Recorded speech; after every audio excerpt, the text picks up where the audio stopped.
kegiatan yang dilakukan di 10 provinsi, mulai dari BNNP Jatim mengungkap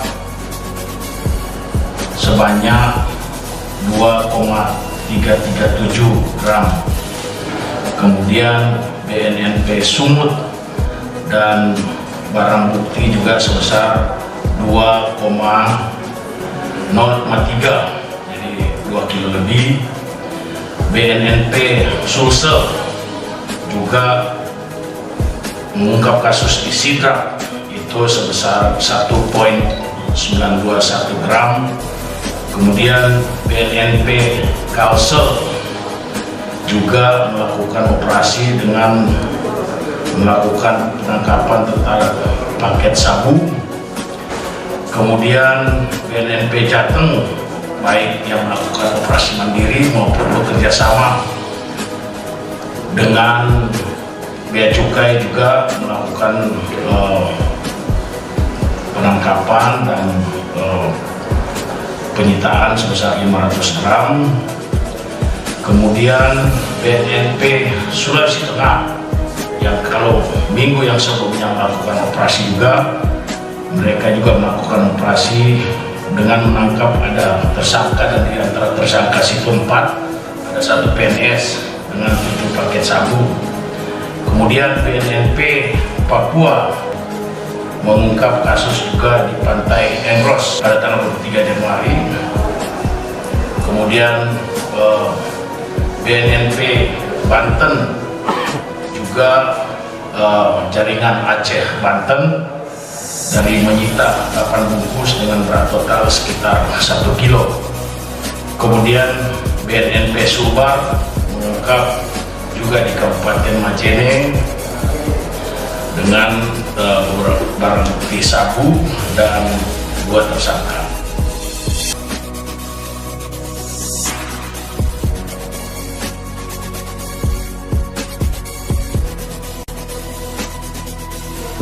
Yang perlu saya garis bawahi dalam operasi ini bahwa sejak kita canangkan war on drugs, saat ini juga saya membawa di samping deputi pemberantasan juga deputi pencegahan, karena kalau kita berbicara tentang war on drugs ini, perang terhadap narkoba ini, hilirnya adalah atau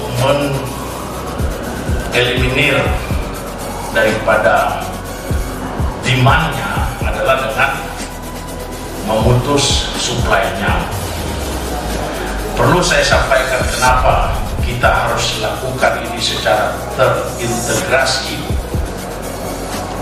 Bagaimana mulai dari hulu sampai hilir, bahkan kita juga melakukan rehabilitasi. Jadi genderang perang telah ditabuh dan kita akan terus melaksanakan program war on drugs. Terima kasih. Mengapa adanya desa bersih narkoba ini? Karena seperti kita ketahui, untuk masuknya narkotika dari luar negeri untuk masuk ke wilayah Indonesia pasti melewati desa ataupun kelurahan, khususnya di pulau-pulau terluar, di mana beberapa kasus mungkin kita bisa lihat yang membawa ratusan kilo hingga 1 kilo, 1 ton, kemudian 1,2 ton, itu juga menggunakan kapal yang tentunya masuknya dari jalur-jalur laut, di mana desa ataupun kelurahan tersebut menjadi tempat untuk masuknya narkoba dari luar negeri. Ya, kami dalam mendukung war on drugs dari pemberdayaan masyarakat, kita memiliki 654 kawasan rawan yang sudah kita datakan, kita petakan dengan kita mengkategorikan daerah-daerahnya itu menjadi dari daerah aman, siaga, waspada, dan bahaya. Nah, yang bahaya ini ada 654.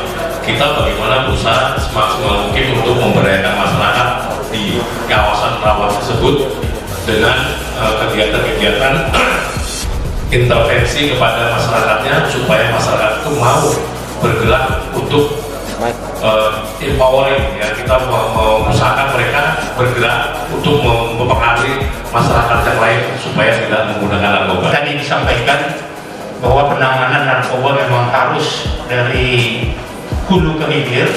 Kalau tadi disampaikan oleh Deputi Pencegahan dan Deputi Pemberdayaan Masyarakat, bagaimana kita harus menangani di hulunya, terutama untuk melakukan langkah-langkah supaya masyarakat kita tidak lagi menggunakan.